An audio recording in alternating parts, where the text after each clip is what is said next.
যশোরের লতিরাজ কচুর কোন চারাগুলাতে সবথেকে দ্রুত ফলন আসে এবং অল্প সময়ের ভিতরে ডেলিভারিটা কিভাবে দেওয়া হয়?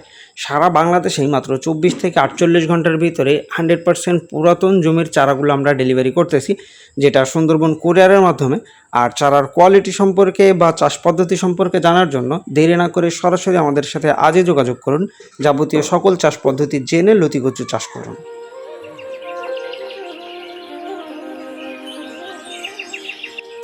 দেশ ও দেশের বাইরে থেকে যে বা যারা আমাদের আজকের ভিডিওটি দেখছেন সকলকে জানাই আন্তরিক শুভেচ্ছা ও অভিনন্দন। প্রিয় দর্শক, এই যে দেখতে পাচ্ছেন একেবারে পুরাতন জমি, আর এখান থেকে আমরা বেশ কিছু চারা আজকে ডেলিভারি করব, যেটা সরাসরি আপনাদেরকে দেখানোর জন্য চেষ্টা করব, যেহেতু আজকে সরাসরি মাঠ থেকেই আমরা ভিডিও করতেছি। সুতরাং এখান থেকে চাষের যে নিয়মকানুন বা চারা চেনার যে বৈশিষ্ট্য যাবতীয় সকল কিছুই কিন্তু আপনাদেরকে আমি তুলে ধরতে পারবো, যেটা একজন নতুন চাষির বা তরুণ উদ্যোক্তা, বিশেষ করে একেবারে প্রথম যারা শুরু করতে যাচ্ছেন, আপনারা চাইলেই কিন্তু চাষ সংক্রান্ত যে তথ্যগুলো অবশ্যই জেনে নিতে পারবেন। বিশেষ করে বর্তমান বাজারে একেবারে কম মূল্যে কিছু চারা পাওয়া যাচ্ছে, যেটা রানিং জমির চারা। আপনারা চাইলে কিন্তু সেই চারাগুলো আমাদের কাছ থেকে সংগ্রহ করতে পারেন মাত্র 1.5 টাকা পিসেই। তবে বলে রাখি, 1.5 টাকা পিসের যে চারাগুলো, সেটাতে কিন্তু মোটামুটি ফলন আসতে 3 মাসের আশেপাশে সময় লাগবে। আর এই যে চারাগুলো দেখতেছেন, এটা হলো 10 মাসের বেশি বয়সী মাতৃগাছের চারা। এই চারাগুলো মাত্র 3 টাকা পিসে আমরা ডেলিভারি করতেছি, যেটা মোটামুটি 36 থেকে 37 দিনের ভিতরেই লতি দিতে সক্ষম। আর এর পাশাপাশি 14 মাসের বেশি বয়সী গাছের চারাটাও আমরা ডেলিভারি করতেছি। সুতরাং আপনি যদি চাষ করতে চান, চারার সাইজ না দেখে মা গাছের বয়সটা দেখেন। আমরা একটা একটা করে গণনা করে তারপরে কিন্তু আমাদের চারাগুলো আমরা ডেলিভারি করি। জমির এক পাশে চারা কাটিং চলতেছে, অন্য পাশে প্যাকিংয়ের কাজ চলতেছে, অন্য পাশে গণনার কাজ চলতেছে। সরাসরি মাঠ থেকে আপনাদেরকে দেখাচ্ছি, কারণ প্রতিনিয়ত আমাদের ডেলিভারিগুলো আসেই।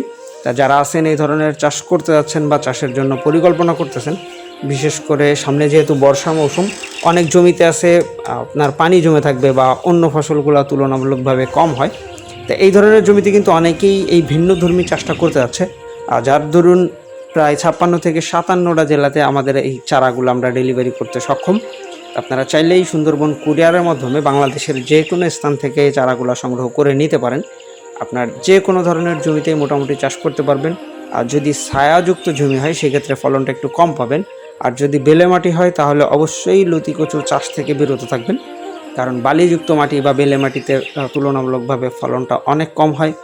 যার জন্য অবশ্যই সঠিক চাষ পদ্ধতিটা জেনে চাষ করাটা সবথেকে বেশি বুদ্ধিমানের কাজ। এই ধরনের ভিন্নধর্মী যে চাষগুলা, এটাতে অনেকেই কিন্তু নতুন স্বপ্ন নিয়ে চাষ শুরু করে। তা সঠিক চাষ পদ্ধতিটা না জানার কারণে কিন্তু আপনার আর্থিক সাইড বা মানসিকভাবে অনেকেই ক্ষতিগ্রস্ত হতে পারেন। এই চারাগুলা অবশ্যই চেষ্টা করবেন 100% পুরাতন জমির চারাটা দেখে সংগ্রহ করা। আর দোআঁশ মাটির জমিতে যদি চারা রোপণ করেন, সেক্ষেত্রে কিন্তু খুবই দ্রুত সময়ের ভিতরে আপনি ফলনটাও এখান থেকে পেতে পারবেন।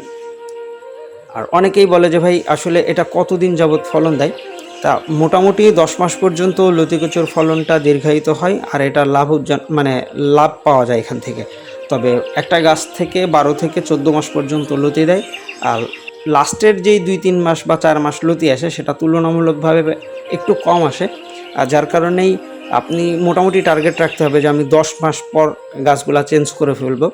তাহলে এখান থেকে বেটার লাভটা আপনি উঠাইতে পারবেন। আর চারাগুলা যদি সংগ্রহ করতে হয়, সেক্ষেত্রে অবশ্যই আমাদেরকে 1 থেকে 2 দিন আগে একটু জানাইতে হবে। তাহলে আমরা চারাগুলা ডেলিভারি করতে পারবো মোটামুটি সারা বাংলাদেশেই। আমরা একেবারে ছোটো সাইজের, অর্থাৎ মাত্র 1.5 টাকা পিসের চারাগুলা, 3 টাকা পিসের চারাগুলা, 5 টাকা পিসের চারাগুলা, আর সমস্ত চারার রিজার্ভই আছে। সুতরাং যে যেখান থেকেই চান না কেন, চাইলেই কিন্তু ভিন্নধর্মী চাষটা করতে পারেন।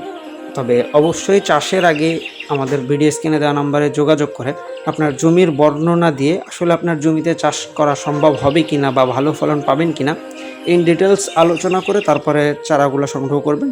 তাহলে আশা করি অন্য ফসলের তুলনায় আপনি লতি কচু চাষ করে অধিক বেশি মুনাফা অর্জন করতে পারবেন। এই যে দেখতেছেন। আর সার ওষুধের যে নিয়মকানুনগুলা বা গাছের একটা বয়সের সাথে পাতার কম্বিনেশন রাখতে হয়, যে এত মাস বয়স পর্যন্ত এই কয়টা পাতা রাখতে হবে, এরকম বেশ কিছু বিষয় আছে। লতি কাটার ভিতরে কিছু নিয়মকানুন আছে। অবশ্যই এ সকল বিষয়গুলো জেনে শুনে তারপরে চাষ করবেন, যেহেতু আমরা সুন্দরবন কুরিয়ারের মাধ্যমে চারাগুলা ডেলিভারি করব। সুতরাং আপনি আপনার জমির ফুটেজ বা ভিডিও অথবা দেখা যাচ্ছে ছবি তুলে এটা কিছুদিন পর পর আমাদেরকে একটু আপডেট দিয়ে আপনার চাষ সম্পর্কে তথ্যগুলো জেনে নিতে পারবেন। এই যে দেখেন মোটামুটি কুরিয়ারের গাড়িতেই কিন্তু আমরা চারাগুলা উঠাই দিছি। আর এই চারাগুলো আমাদের আজকে চলে যাবে বাংলাদেশের বিভিন্ন স্থানে। একটা বস্তা যাবে একজনের, এর পাশের এই দুইটা যাবে আরেকজন ভাইয়ের, নিচের এই বস্তাটা যাবে আরেকজন ভাইয়ের। এরকম প্রত্যেক দিন ডেলিভারি আছে। সুতরাং যারা এইভাবে আমাদের কাছ থেকে চারাগুলো নিতে যাচ্ছেন, আর দেরি না করে সরাসরি আমাদের ভিডিও স্ক্রিনে দেওয়া নাম্বারে যোগাযোগের মাধ্যমে আপনার চাষ পদ্ধতি বা জমিটা তৈরির যে নিয়মকানুন যাবতীয় সকল কিছু জেনে শুনে একেবারে এরকম 100% পুরাতন জমির চারা দেখে শুনে তারপরে আপনি চারাগুলো সংগ্রহ করবেন, তাহলে খুবই দ্রুত সময়ের ভিতরে ফলন পাবেন। তো প্রিয় দর্শক, এই ছিল মূলত আমাদের আজকের ভিডিওটা। দেখা হবে পরবর্তীতে আবার নতুন কোনো ভিডিওতে। সে পর্যন্ত সবাই ভালো থাকবেন, সুস্থ থাকবেন। আল্লাহ হাফেজ।